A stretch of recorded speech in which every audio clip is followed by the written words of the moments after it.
Good evening. My name is Robbie Verdon. Today is April 15th, 2015. And I'm Lindsay Schwimmen, and this is the season finale of Poly News Now. For those of you who need to get your fix of gaming and comic conventions but weren't able to make MegaCon this year, this first annual PolyCon event will occur on Saturday, April 18th from noon to midnight in the IST building.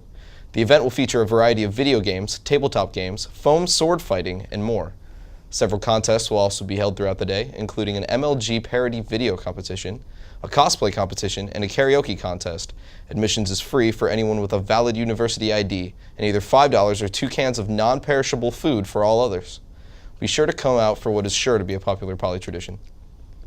Spring is in the air, and you can expect to find more than just the smell of flowers on campus. On Thursday, April 9th, the IST building was evacuated after a gas smell was reported inside the building. The evacuation was a precautionary measure to ensure the safety of those on campus, and the Lakeland Fire Department was quickly called in order to investigate. It was determined later that the fumes generated by a gas-powered pressure washer on the roof of the IST building was the cause of the smell. No one was harmed during the event, and the fumes generated were determined to be harmless. If you see or smell anything of concern on campus, please do not hesitate to contact the Department of Public Safety and the police at 863-874-8888, extension 2.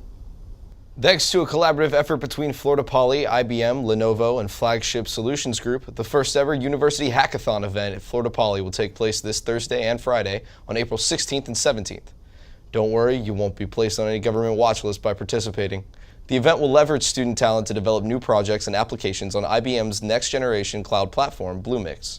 The hackathon will also allow students the opportunity to compete with each other, building applications quickly and easily, the Bluemix platform, while collaborating and inspiring each other to bring an innovative solution to an existing problem.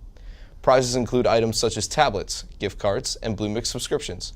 All participants will receive a free t-shirt and other giveaways as well as meals and snacks throughout the event. Good luck to all of our Poly students participating in the event. Over the course of this past academic year, a group of Florida Poly graduate students participated in the first annual Slingshot Polk Young Entrepreneurs Business Plan Competition. The competition was open to all entrepreneurs under the age of 25 and focused on developing a business plan to start a local company that would benefit Polk County. This year's competition featured 30 teams with a variety of business plans and ideas, with 4 teams ultimately competing in the final round on Thursday, April 9th. The Florida Poly graduate team took home first place with their project, Solar Solutions, which proposed the production of super cheap solar cell phone charging devices in Polk County. Congratulations to Mustafa Hussein, Chris Kindle, and John McCormick for taking home first place. Looks like these students' academic careers are really shooting forward. Student course and instructor evaluations are currently available online until Friday, April 17th. Instructions and reminder emails have been sent out to your Florida Poly email account. Remember that your evaluations are valuable contributions for improving the university, so be sure to participate and provide honest and constructive feedback on your courses and instructors. The end of the intramural soccer season is upon us, and the final 7 vs. 7 co-ed soccer tournament will be held on Sunday, April 19th. As a reminder, teams are only limited to Florida Poly students, faculty, or staff members. Any team interested in participating can sign up at the fitness center at any time, and will need to sign up by Thursday, April 16th in order to participate. Even if you won't be participating on a team, it should be your goal to come out and support your fellow classmates. I'm sure they'd get a kick out of it. And now Bit Talk with Nate Brown.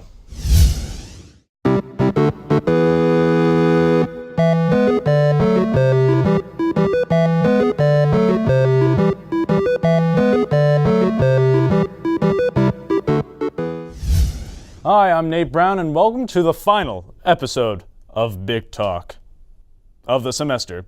Barney Cummings, a developer for the indie game Crawl, recently released a GIF of the latest boss in his game, and that boss is Gabe Newell. The villain is being released with the permission of Gabe Nader himself. Cummings says he received a short, sweet email from Valve today giving the go-ahead for the silly thing. Turns out Valve is cool.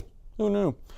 Crawl is a local multiplayer dungeon crawler where your friends control the monsters. It is currently available as an early release on Steam. Big news for Uncharted fans for this week. 2 new artists have been hired for the work on Uncharted 4, A Thief's End. Glauco Lonke and Jacob Norris, 2 extremely talented artists, have had some of their artwork for the game released, and it looks amazing. We'll include a link to some of the work in the description below. It is definitely worth checking out. Also in Uncharted news, Sony held a community event where fans could meet Nolan North himself, the voice of Nathan Drake, and ask him anything. The full event lasted about 25 minutes and covered topics from North's first acting job to his favorite video games. When asked whether he thought someone else could ever play Nathan Drake, North said, "Well, they're going to try with the movie. I'll tell everybody. By that time when it comes out, I'll be Victor Sullivan." Way to look on the bright side, Nolan. I'm sure you'd make a great Victor Sullivan. A few days ago at Unite 2015 Tokyo event, Nintendo announced that Unity will be supported on the new 3DS and new 3DS XL. Nintendo of America's senior manager of marketing, Damon Baker, said last year that the company was looking at obtaining support for Unity on 3DS. The Wii U has had an increasing amount of indie games since they started supporting Unity in 2012. Indie developers will have the ability to create 2D and 3D worlds that are easier to port onto different platforms. They will also be able to use different tools on the 3DS, such as the gyroscope and the 3D effect. Who knows, maybe folks over at Shower with Your Dad could make something 3D happen. I hope not, but they could, I guess. Well, that's all the time we have for Bit Talk tonight. I'm Nate, swift as a coursing river with all the strength of a raging fire. Brown, good night. I'm Robbie. I'm Lindsay. And we're the other guys. Thanks for a great season of PNN, and we'll see you this fall. And as always, stay classy, Polly.